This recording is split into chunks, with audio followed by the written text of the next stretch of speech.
Hey there guys, how are you today and welcome to a brand new video on my channel. Today reviewing my F1 Fantasy League for the 2019 Italian Grand Prix. I know this video is a little bit late because it's been over a week since the Grand Prix took place, but there you go and I hope you enjoyed the video. So starting off, reminding ourselves of the results of the Italian Grand Prix. Of course it was won by Ferrari's Charles Leclerc in front of the Tifosi, and he also got pole position. Second was Bottas, third was Hamilton, fourth was Ricciardo in the Renault, and fifth was Hülkenberg in the Renault, so very good day for the Renault. Albon in the second race, Red Bull in sixth, Perez seventh, Verstappen eighth, coming from the back of the grid, Giovinazzi ninth, and Lando Norris in 10th. The final point there. So Pierre Gasly in 11th, Stroll in 12th, Vettel in a very disappointing 13th, Russell 14th, Raikkonen 15th, Grosjean 16th, and Robert Kubica in P17. While Magnussen, Kvyat, and Carlos Sainz all failed to finish the race. So now let's look at our points.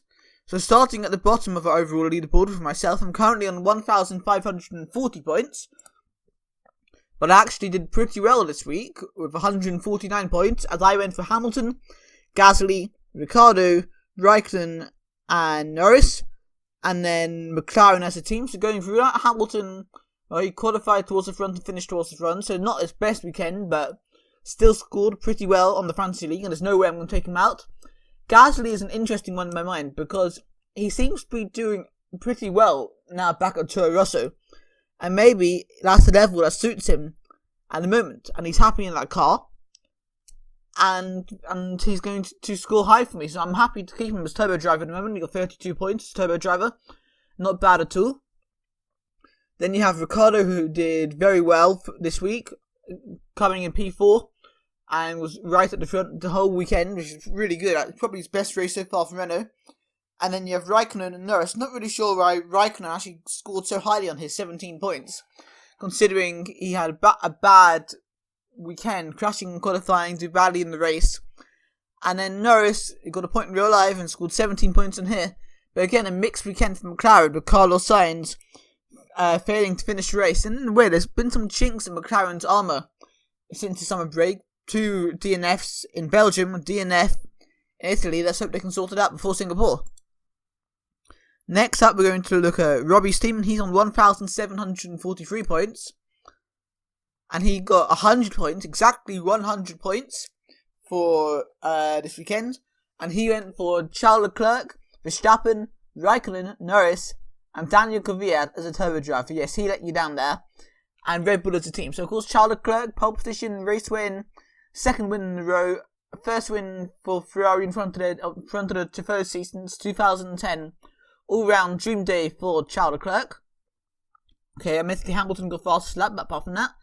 And then Verstappen, he did well coming through the field, but he wasn't ever going to score high points, really. He was never in the fight for the podium or anything, because he started at the back of the grid. Talked about Raikkonen and Norris already, and Kvyat obviously retiring, and being your turbo driver, pretty unlucky, I have to say. But overall, a decent weekend for Red Bull, considering some starting positions. Next up, we have Thomas F1 on 1,826 points. And when it wants to load, yes, he got 98 points this week. And he went for Bottas, Verstappen, Norris, Sainz, and Lewis Hamilton with Toro Rosso as a team. So, where shall we start? Bottas did pretty well, managed to fight his way into second there, getting past Lewis Hamilton. What was quite a close fight for victory, really, between the top three. Verstappen getting 10 points, talked about him. And well, we haven't really talked about Sainz much. He, of course, retired from the race and being a turbo driver, bad luck, a bit like how Robbie had Kvyat as his turbo driver. So, bad luck for the two of you there. And Toro Rosso as a team, okay, didn't score any points in F1 in the Italian Grand Prix at their home race. But Gasly did do fairly well. Next up, we have Kyle, who's on 1,840 points. And he got only 69 points this week, so pretty poor. And that's because he had Sainz and Kvyat. I mean, Grosjean explains as well why he didn't do so well, because Grosjean's not much good recently. And he hasn't been doing so well. And then Verstappen and Bottas, we discussed them already. But Ferrari, 45 points. Done great with Charles Leclerc there, but Vettel let you down once again. And how long does Vettel have left at Ferrari? Let's be honest. And then next up, we have Seb on 1,882 points.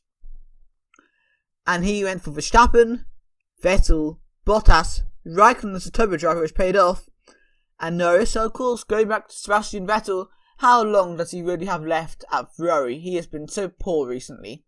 He hasn't won now for over a year for that team. And it's been such a struggle against Leclerc and against the Mercedes drivers. And, you know, Seb did well, but in this week with 118 points, but it wasn't because Sebastian Vettel. And finally, we have Laurie on 1,953 points. And he went for Albon, which really paid off. That's a good move there. Sainz, Kvyat, Raikkonen and Hamilton with Ferrari's team. So, of course, Albon is still easing his way into the Red Bull team. I mean, I think a good target for him maybe for the rest of the season is to get a podium. I think the race win might be a bit too far. But I reckon if he can be in the fight for some podiums between now and the end of the season, he should be able to hold on to that seat for 2020. And Albon, 48 points, turbo driver, not a bad job at all. And there you go, Laurie, with 126 points. And if it wasn't for Sainz and Kvyat failing to finish, it would have been an even stronger weekend for you there. And there you go, guys. That was my F1 Fantasy League for the Italian Grand Prix. Sorry my video was a little bit later than normal. But there you go, guys, and I'll see you all next time.